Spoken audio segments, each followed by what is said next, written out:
07 e 991127633. Campanha e Pirogás tem para venda todos socam e angus e carninhos Soledade. Super Castras, na Avenida Saratu 348, com entrega pelo 3422-1993. Super Castras, a mais antiga de Alegrete. Nosso guia 3422-0101, informação de qualidade.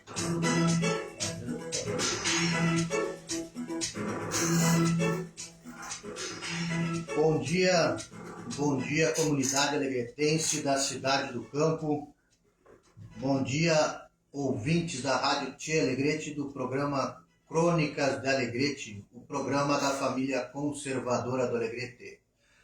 Queria mandar um abraço aí para todos os nossos patrocinadores, pessoas que acreditam na condução desse programa.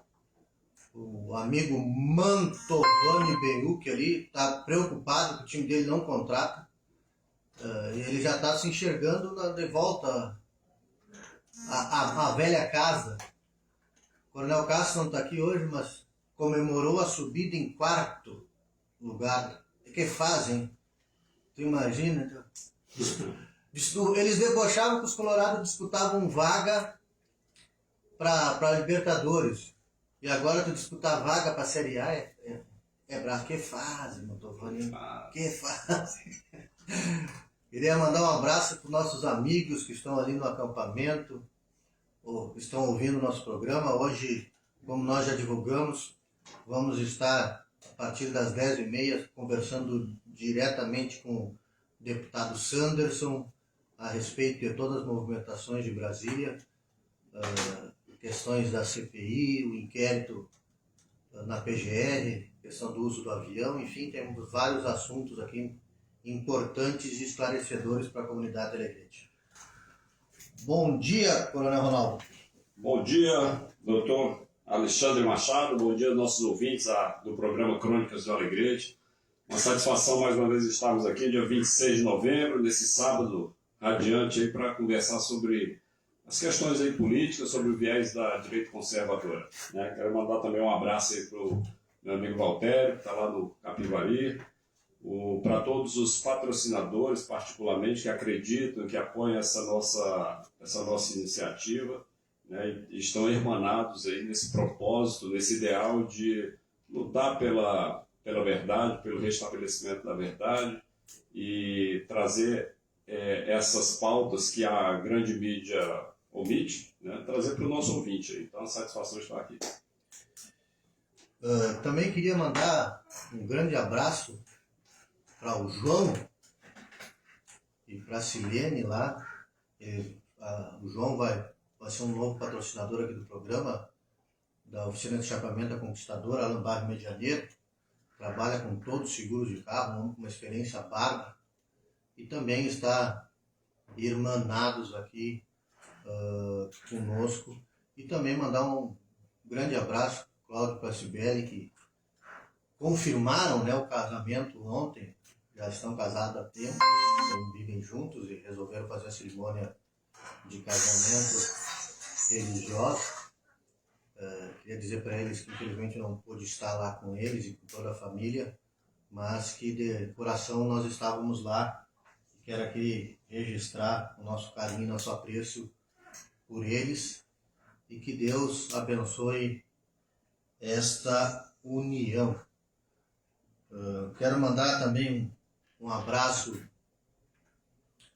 para o seu Décio, grande produtor rural, onde foi lá nos vender um queijo, ouvinte assíduo do nosso programa, e todas as pessoas que nos ouvem e estão conosco no sábado, participam pelo telefone. Hoje o meu telefone está sempre aqui fazendo filmagem, não tenho condições às vezes de falar pelo WhatsApp, mas o Coronel Castro não está aqui, que às vezes as pessoas mandam mensagem para ele, mas nós vamos tentar interagir de outras formas e melhorar essa comunicação com o nosso ouvinte. Bom, nós temos algumas pautas interessantes hoje que a gente vai discutir isso amplamente junto com o deputado Sanderson, mas eu queria abordar aqui no início do programa porque as pessoas, às vezes, por não serem do meio, e também há um tempo atrás não havia todo esse interesse pela política, infelizmente, que hoje eu acho extremamente salutar. Hoje a gente vê que existe posicionamentos, a direita era muito acuada, não era do combate e acabava sendo sempre sufocada pela esquerda, até porque a boa parte da direita são conservadores, né? Não são liberais. Então a pauta conservadora foi muito sufocada pela esquerda e hoje a gente percebe que as coisas estão mudando. Então, para muito, principalmente para a grande mídia e para os lacradores canhotos, eles falam muito como se o que está acontecendo hoje é em prol do resultado das eleições. Mas isso vem sendo orquestrado há bastante tempo. Se o pessoal não se recorda, quando ocorreu, antes de ocorrer efetivamente o impeachment da Dilma, o povo já estava nas ruas porque estava pressentindo que algo de pior estava acontecendo. Mas ainda de uma forma mais acanhada do que está acontecendo hoje. E lá no impeachment da Dilma, na verdade, quem sofreu um golpe foi a Constituição.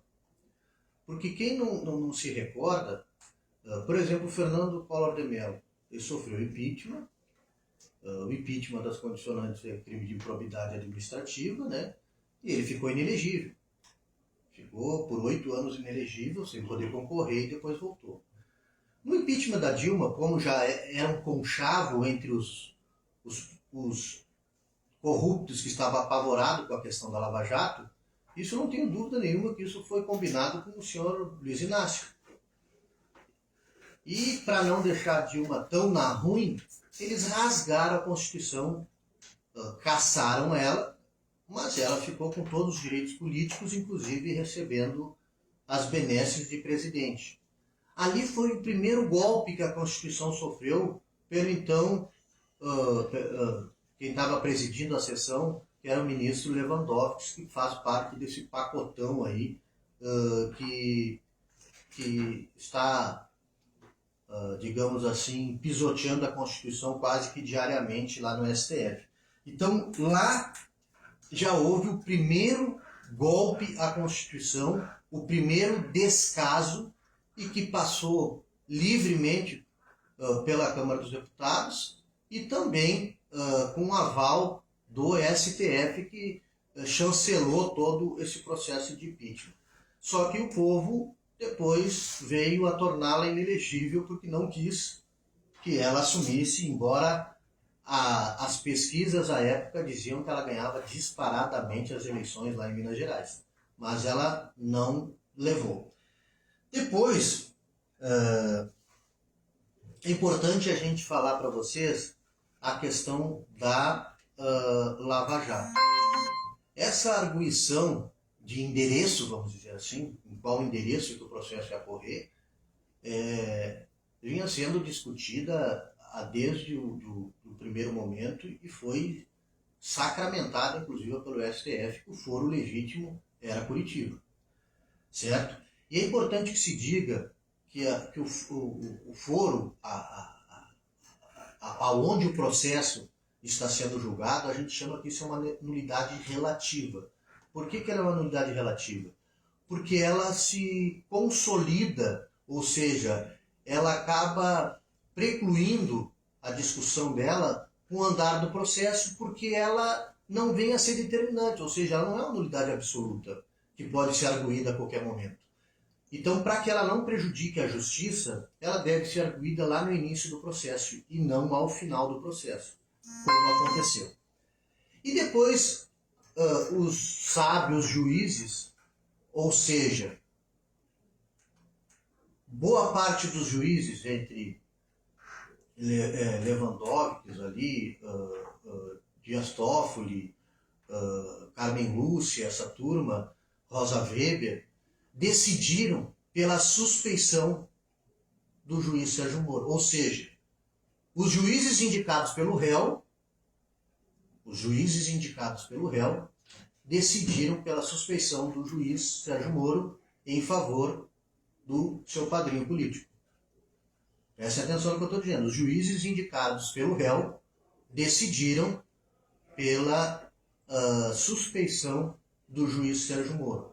Só que ninguém levou em consideração que 19 juízes e desembargadores sedimentaram, confirmaram a sentença do juiz Sérgio Moro, inclusive com a majoração de pena. Ou seja, eles aumentaram a pena diante de tantas provas cabais que existiam no processo. Só que esses 19 juízes, desembargadores, todos esses aí não havia suspeição. E para ser mais eloquente a decisão, mais absurda, foi decidido lá no final do processo, no STF, em cima de um embargo de declaração. Embargo de declaração é para quando há omissão no processo. É para esclarecer o que tem na sentença e não anular a sentença. Então, esse foi mais uma grande pedalada na Constituição que ocorreu, com absurdos que a gente vem comentando.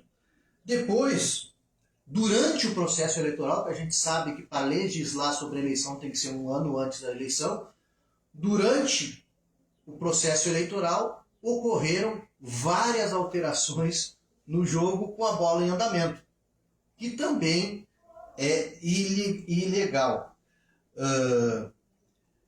Então, gente, sem falar em questões de cerceamento de defesa, sem falar em questões do inquérito do fim do mundo, sem falar em prisão de deputado, sem falar em deputado com as contas nas mídias sociais todas bloqueadas, sem falar em pessoas que estão se manifestando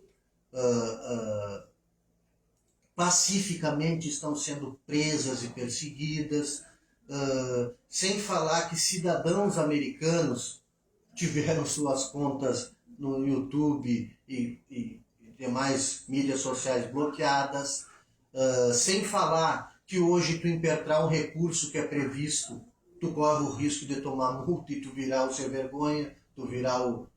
Ou seja, a gente vive num estado de exceção e, como eu digo, aqui atrás é a prova. Nós temos 2 anos de programa e faz 2 anos já que nós já viemos lutando por liberdade.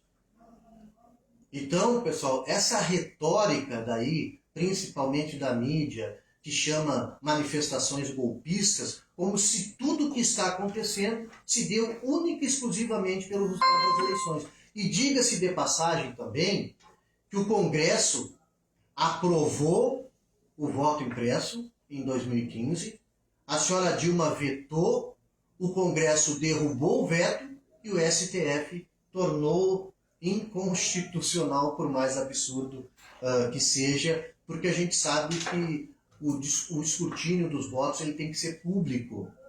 O princípio da publicidade que está na nossa Constituição, na nossa grande Carta Maior. Então, eu resolvi fazer esse relato hoje para que as pessoas entendam que não tem por que ter vergonha de reivindicar aquilo que já estão reivindicando há bastante tempo. E que nós não queremos que um juiz, que um ministro do STF chega e diga assim, ó, lembra daquele velho samba ali, o Mantovani que estava ouvindo o sambinha ali, malandro, malandro, mané, mané. Pois é, aí vem o ministro da corte chegar a perder o mané, então ele é o malandro da história, entendeu? Ele deixou muito claro isso. Então, pessoal, vamos continuar pleiteando por aquilo que é direito. Nós temos direito de ir às ruas e reivindicar que as coisas andem dentro da Constituição e que o Estado Democrático de Direito seja respeitado. Também agora o Pacto Federativo que o senhor Alexandre de Moraes rasgou também. Bora rolar. Pois é, Alexandre, eu vou direto ao ponto aqui que o tempo é exíguo e muitos companheiros, amigos, ouvintes, às vezes a gente topa com o pessoal na rua e toda a questão que hoje pulula, que está no ar, é aquela. E agora? o que vai acontecer, né? Então acho que esse sentimento é meio generalizado, tanto de uma parte como de outra, né? Porque foi a partir do relatório do Ministério da Defesa, apresentando aí as vulnerabilidades do processo eleitoral, um relatório muito técnico, muito substancial, que aponta tecnicamente as vulnerabilidades. E esse relatório, então, o partido do presidente Bolsonaro foi utilizado para que impetrasse, digamos assim, um questionamento às eleições e até uma possível anulação da eleição presidencial. E o resultado disso, então, foi que o TSE, o ministro Alexandre de Moraes, emitiu lá uma multa milionária para o partido e abriu até um inquérito contra o próprio partido, né, a dirigência. E a questão é, e agora? O que vai acontecer? Nós não temos a resposta, né? Mas nós temos, obviamente, duas possibilidades claras aí. A primeira é que o presidente use todos os artifícios aí legais, né, contra essa alegada fraude eleitoral ou esse processo frágil, né, que não tem escrutínio público. Foi comprovado que houve invasão. Pois não é rastreável, não é seguro, enfim. E esse relatório do Ministério da Defesa, feito por técnicos altamente gabaritados, garante isso. Então, a possibilidade primeira é essa, que o presidente leve até as últimas instâncias esse questionamento jurídico, né? Tem gente que fala que, será que o presidente pode, a partir dessa arbitrariedade do TSE, evocar o artigo 142? Não se sabe, né? Ou a outra questão é também o presidente simplesmente aceitar o que está posto e passar a faixa presidencial para o presidente eleito nas urnas. Aí. Se essa eleição foi, de fato,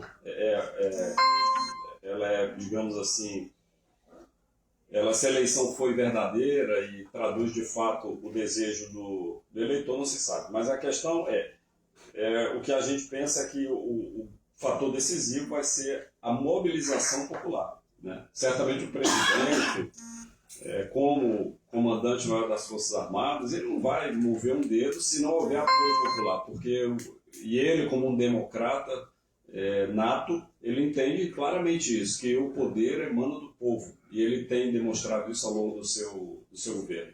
Então, essa mobilização, inclusive na porta dos quartéis, eu acho que ela reflete um pouco disso, esse descrédito da população com as instituições, algumas delas pelo menos, né, o TSE, o STF, enfim, o Ministério Público, seja quais forem.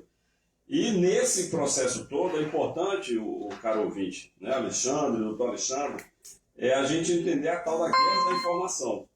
Existe uma guerra da informação feroz aí, porque a grande mídia, em boa parte, ela tem um lado, ela é militante, ela tem os seus interesses, sejam ideológicos, sejam financeiros, mas ela tem um interesse e a gente sabe claramente qual é. Então, hoje a pauta qual é da mídia? Primeiro, Copa do Mundo. Segundo, Covid. Então, por incrível que pareça, o mundo inteiro não há nenhuma correria, nenhum caos por conta de Covid. E aqui no Brasil parece que o caos já está se instalando aí de novo, né? Bom, eu vou dar uma pausa agora aqui para a gente retomar iniciar a nossa entrevista com o deputado Sanders. Deputado, bom dia. Bom dia, meu amigo Alexandre, ouvinte da Rádio Alegrete, meus amigos alegretenses. Quem mais está contigo aí? Tá o Coronel Ronaldo. Hoje o Coronel Castro está num evento no Centro Espírita. Opa, então um abraço para o Coronel Ronaldo, nosso sempre amigo Coronel Castro e todos os alegretenses. Eu acho que eu vou passar para o Coronel Ronaldo, porque ele já estava no assunto dele, e de repente ele já puxa a opinião do deputado aqui conosco. Pois não. Bom dia, deputado Sanderson. Satisfação falar com o senhor aqui, Coronel Ronaldo. Então já... Para mim é sempre comandante Ronaldo. Satisfação ter o senhor aí como um guerreiro aí de ponta de lança aí em Brasília, né?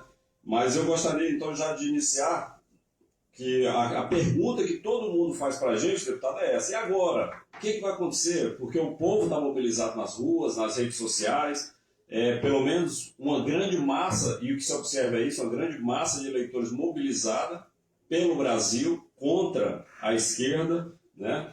E, por outro lado, a gente não vê grandes manifestações defendendo o presidente Lula, né? A não ser a velha mídia aí que tem seus interesses. Então eu pergunto para o senhor, o que o senhor poderia falar para um ouvinte do programa Crônicas de Alegrete?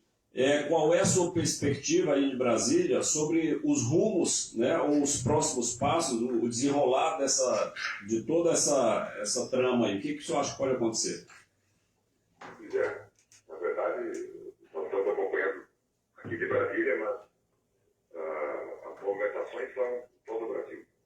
E é uma movimentação que é pacífica, ordeira, é democrática e chama atenção as movimentações, as manifestações, os atos de rua que têm acontecido na frente dos quartéis, nas praças, nas ruas, porque elas não estão ali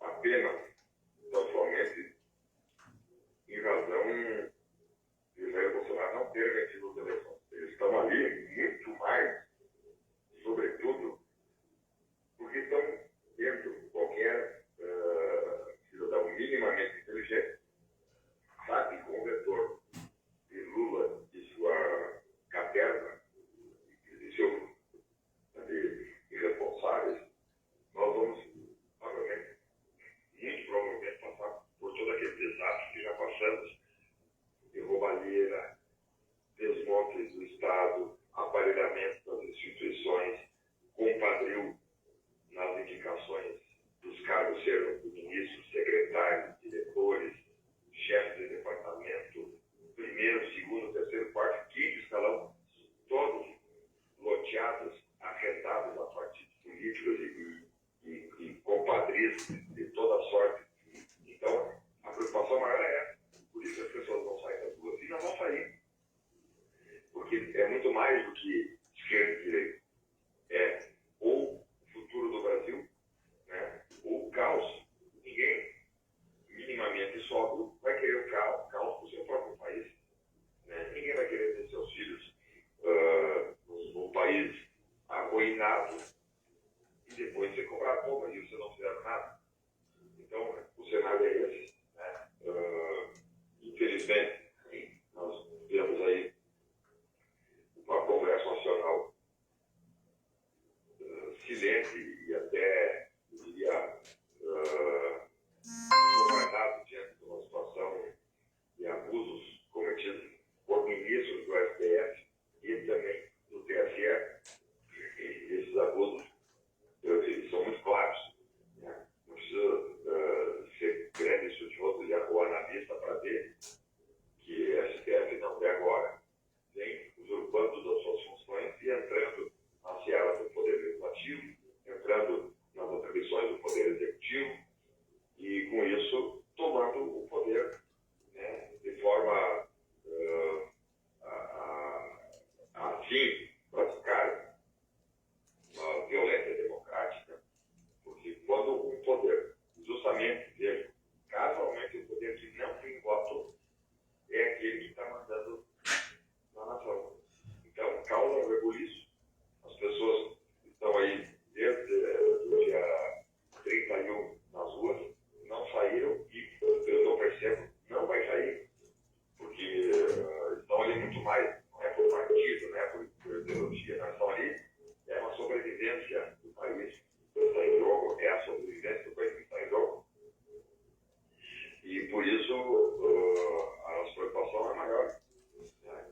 Deputado, Justamente esse poder vai lá e pratica abusos intermináveis, e isso tem, então, colocado a nação inteira em polvorosa, e por isso a nossa preocupação. deputado, desculpa interromper, porque o nosso programa é muito curto e rápido. Então, para concluir a minha pergunta, se o senhor puder dar um parecer para o nosso ouvinte, porque a questão que se coloca hoje é essa. É muito claro que há um Estado autoritário por parte do Judiciário sobre o Executivo e o Legislativo, e a pergunta que se faz, o povo está na rua desde o resultado das eleições, mas alguns se perguntam, será que faz sentido? Será que vai ter algum efeito essa nossa manifestação? Ou o pessoal, alguns, eu percebo já desesperançosos, que está se aproximando a diplomação do presidente eleito, né? E futuramente em janeiro a posse do cargo. O senhor vislumbra alguma situação diferente ou dessa posse, dessa diplomação? Ou seja, faz sentido o pessoal permanecer na rua, ou o senhor acha que há ainda alguma esperança de um outro caminho a ser tomado aí? Então, os resultados positivos já aconteceram e provavelmente vão continuar acontecendo, porque, vejam, se nós não tivéssemos a população, essa multidão nas ruas, provavelmente o próprio Bolsonaro poderia até estar preso. O parlamento, o Congresso, se a população, de modo geral, tivesse aceitado de braços cruzados o resultado das eleições, imagina o que o Congresso não teria feito. Então, a população nas ruas que emparenta o sistema e deixa o mecanismo no lugar dele. Porque senão, os avanços, os atropelos teriam sido muito maiores. Agora, o PL, nosso partido, o partido do presidente Bolsonaro, manejou uma ação judicial buscando a recontagem dos votos, pelo menos 280 mil urnas, de plano. O ministro do TSE, que na minha visão é suspeito, ele nem poderia estar mais atuando, Alexandre Moraes, além de não conhecer a ação, ainda botou uma multa de 22 milhões. Isso já é prova de que ele está mal intencionado. Por isso, o STF foi ainda ao pleno do STF e há outras ações ainda aí a serem estudadas, enfim. De qualquer maneira, eu digo, só a esquerda ou o sistema deletério que tem população. As pessoas de bem aplaudem as manifestações todas. Então, na minha observação, independente de acontecer alguma coisa concreta ou não, só o fato da nação, praticamente, olha, são milhares de pessoas em centenas de cidades no Brasil. O simples fato das pessoas estarem ali, de forma pacífica, vestindo verde e amarelo, sem uma bandeira de partido, sem uma bandeira de sindicato, de associação, de nada, são brasileiros que, de forma orgânica, voluntária e pacífica, estão ali dizendo, primeiro, que não aceitam o resultado das eleições, e isso é algo natural, tendo como vencedor um corrupto, né? O Lula até esse dia estava preso, condenado duplamente por corrupção. Então é natural que qualquer país minimamente civilizado não aceitar alguém nem direito a concorrer. Né? Agora, se ele vai assumir o Rio de Janeiro, aí é outra questão. Hoje, estamos, ele vai assumir, né? Porque manejamos ações judiciais e até agora não foram exitosas. Vamos ver qual é o próximo passo. Mas o fato é que eu aplaudo, e nós aqui, tive a semana conversando com o presidente Bolsonaro, ele continua ainda convalescendo de uma espécie de uma infecção erisitela que ele teve na perna, né? Tipo uma ferida que abriu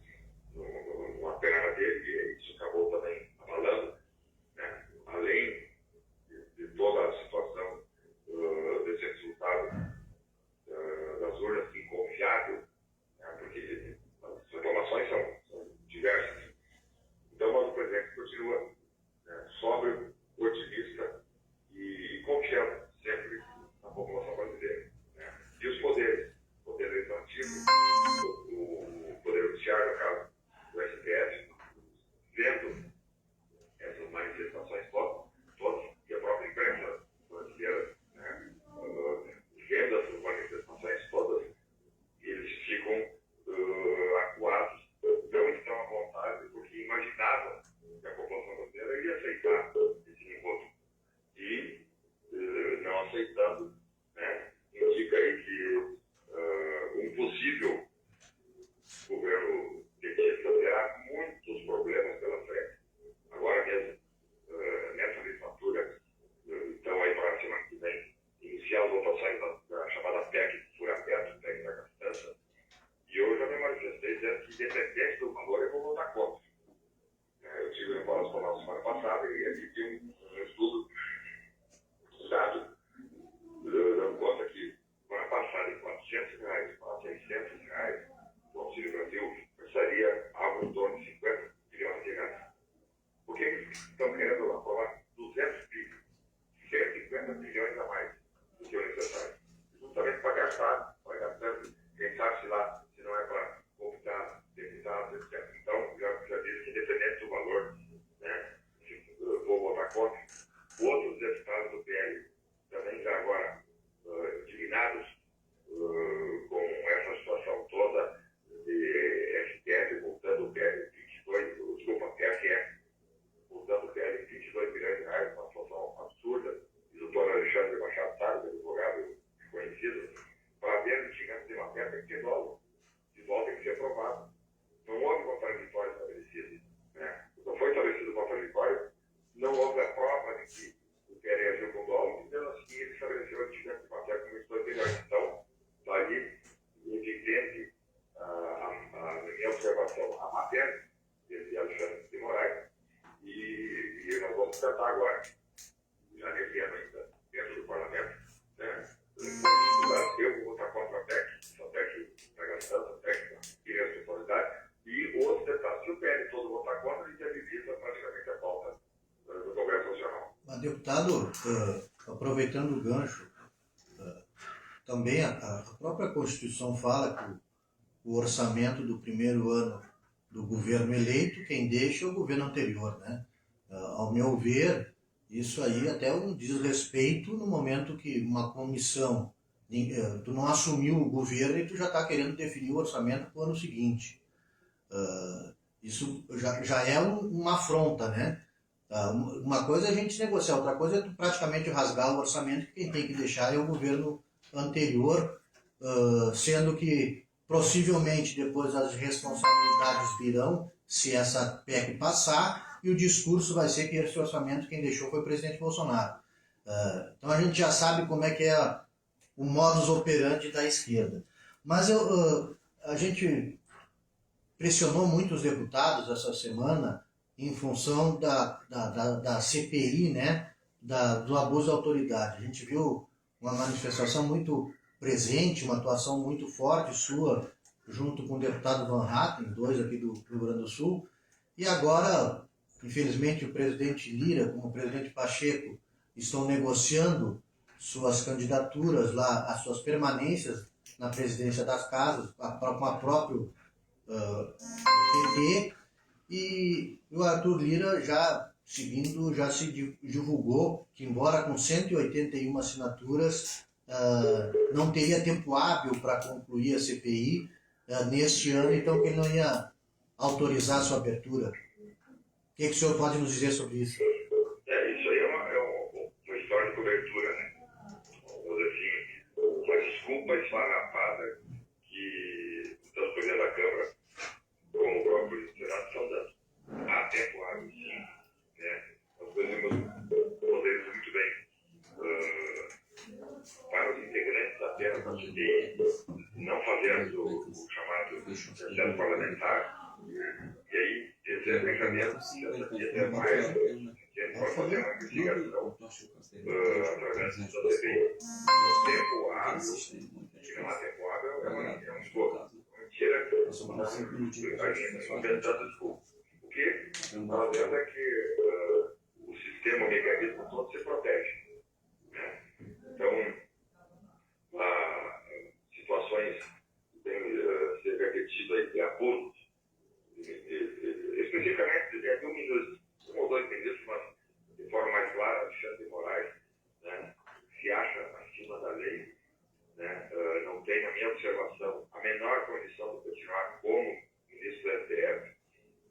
objetivo da CPI era esclarecer os fatos em toda a sua extensão, né? Porque a CPI tem poder requisitório, pode convocar, a gente vai lá falar, vai lá apresentar na frente do deputado, explicar na sua bandeira por que ele tem agido dessa maneira. Se ele explicar de forma razoável e se convencer, ok. Se não convencer, a gente faz o indiciamento de caminho para o Poder-Geral da República, e esse ministro, como qualquer cidadão brasileiro, vai responder pelos seus erros. Enfim, então, é uma desculpa esfarrapada do presidente da Câmara, né? Nós vamos, essa semana, ainda insistir, jogar nacionalmente, esclarecer nacionalmente a sociedade brasileira, jogar essas informações para a população brasileira como um todo, né? A imprensa, aquela que tem dado espaço, que é mínima, que a grande imprensa nem está falando da tal da CPI.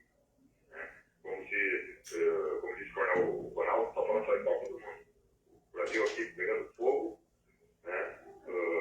Nós estamos à beira de um precipício, porque se essa turma assumir, muito provavelmente o Brasil entra num caos econômico, com inflação, com emprego. No primeiro escândalo de corrupção que vai ter e terá, nós podemos falar que é assim, no primeiro escândalo de corrupção, a primeira mala de dinheiro apreendida pela Polícia Federal, o dólar vai lá em cima. Ou seja, nós estamos fazendo tudo isso porque estamos vendo que o itinerário deles é um só, um chão, desmando, né? E aí que nós estamos tentando evitar. Né? Mas o fato é que a situação é preocupante, por isso eu digo sempre, político, de modo geral, tem dentro de uma coisa só, povo nas ruas. Então, desde que o povo esteja nas ruas de forma pacífica, ordeira, né? Não vejo razão para sair dali. Né? É um momento difícil, um momento certamente histórico, que já entrou para a história do Brasil, porque não há notícia lá fora de um país grande como o nosso. Né? Enfim, nós somos a 10ª economia do mundo, ainda somos a 10ª economia do mundo, né? E 220 milhões de habitantes, milhares de pessoas, depois das eleições, simplesmente não aguentam o pé das ruas, das praças, da frente dos quartéis, né? E sem chamamento do presidente Bolsonaro. Vejam que a não participação do presidente Bolsonaro e de deputados como eu, por exemplo, a não participação dessas manifestações é proposital. Porque falando dele, não, estão sendo incitados e são atos político-partidários, não, são atos voluntários. Né? Que mesmo que hoje, vou dizer para vocês, hoje mesmo que o presidente Bolsonaro vá para a CPI, peça para as pessoas saírem das ruas, vai estar falando ao vento. As pessoas não vão sair das ruas, elas estão ali, não é por Bolsonaro, nem por partido, estão ali pelo Brasil, por suas famílias. Deputado, nós temos mais 3 minutos aqui. Eu gostaria que o senhor falasse principalmente para o povo armamentista, que está muito apreensivo, principalmente o pessoal do campo, que a gente está vendo agora a participação da Comissão de Transição Efetiva do MST. A gente já viu algumas propriedades aí sendo invadidas e o pessoal do agro já, por exemplo, o Caiado lá já querendo taxar em 30%. Enfim, toda essa insegurança que traz de volta ao campo e esse receio do povo ficar desarmado. Não sei se o senhor já fez alguma ação, algum projeto aí pela manutenção daqueles que já estão regularizados, mas o que o senhor poderia falar aí para o povo armamentista? Imagine, Alexandre, Coronel Ronaldo, nem assumiram ainda, e olha a bagunça que já está dentro do país. Né? Insegurança política, setores produtivos sendo atacados, e aí a proposta nossa aumenta de tamanho. Na questão armamentista, nós temos uma bancada forte nessa legislatura, e também forte na legislatura em fevereiro, a questão armamentista, segurança pública, segurança do campo, segurança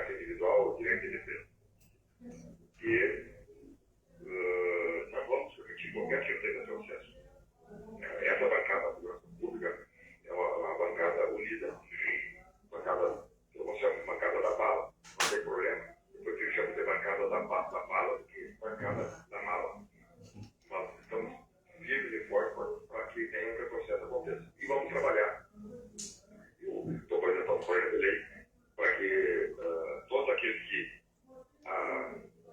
atualmente sejam regularizados, sejam tanto com porte de arma, tanto como regime de CACs, todos aqueles que sejam atualmente regularizados, né, que não sofram qualquer espécie de prejuízo caso haja a revogação de decreto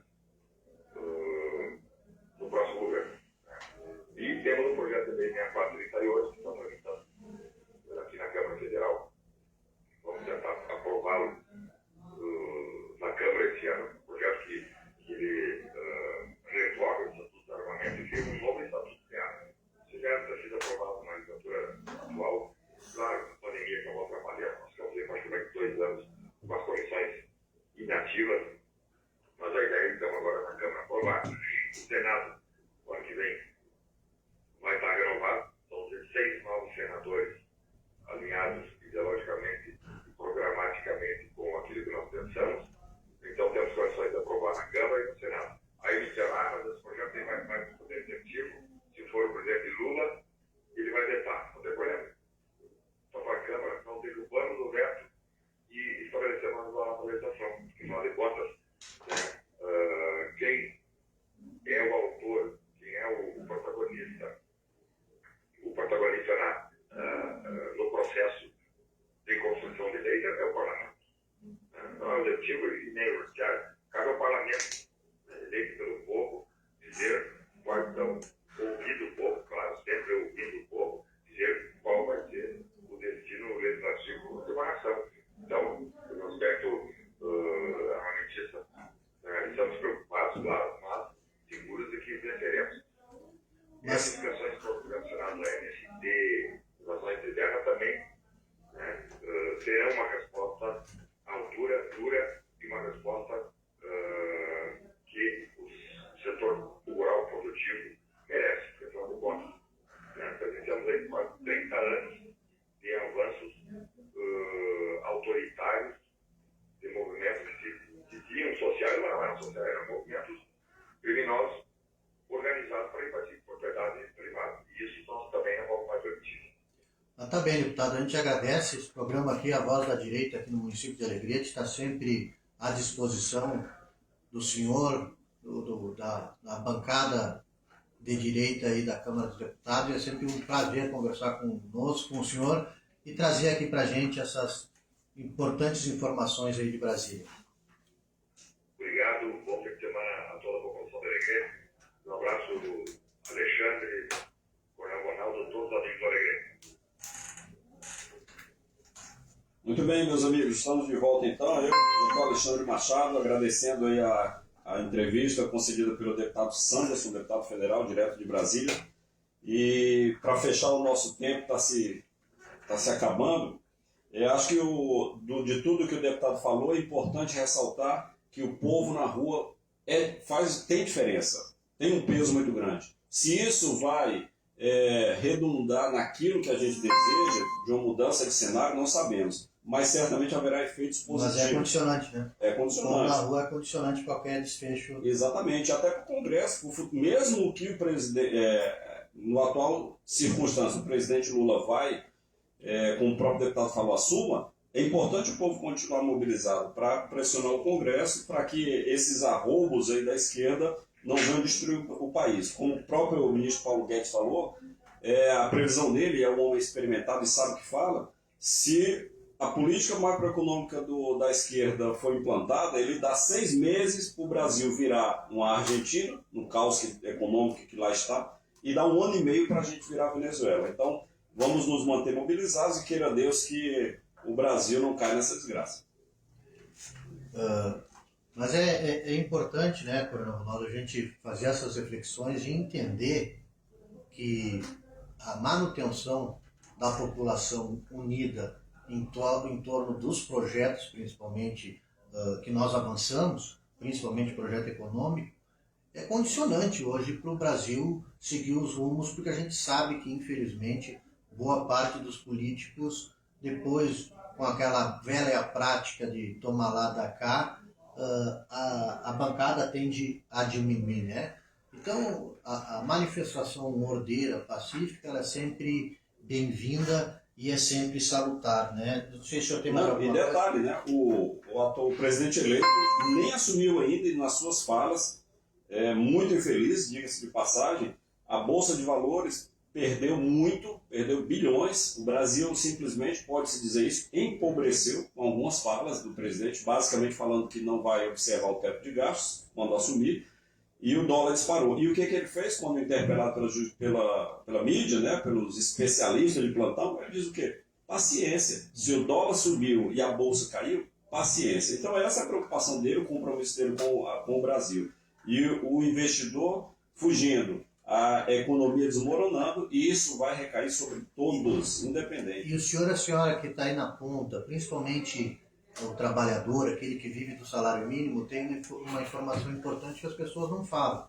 Essa ideia de taxar 30% o agronegócio como aquele revanchismo, quem vai pagar a conta é nós que compramos o insumo lá na prateleira. Ou a gente acha que simplesmente o agro vai absorver esse 30% e vai ter prejuízo, vai ter que fechar as lavouras. Então, as coisas não funcionam dessa forma antiquada como os governos socialistas pretendem implantar. Mas então, muito obrigado aos nossos ouvintes, muito obrigado Mantovani no comando ali, que Deus nos abençoe, nos acompanhe e nos guarde, que a gente tem certeza que Ele sempre fará o melhor para a nação brasileira. Bom fim de semana a todos.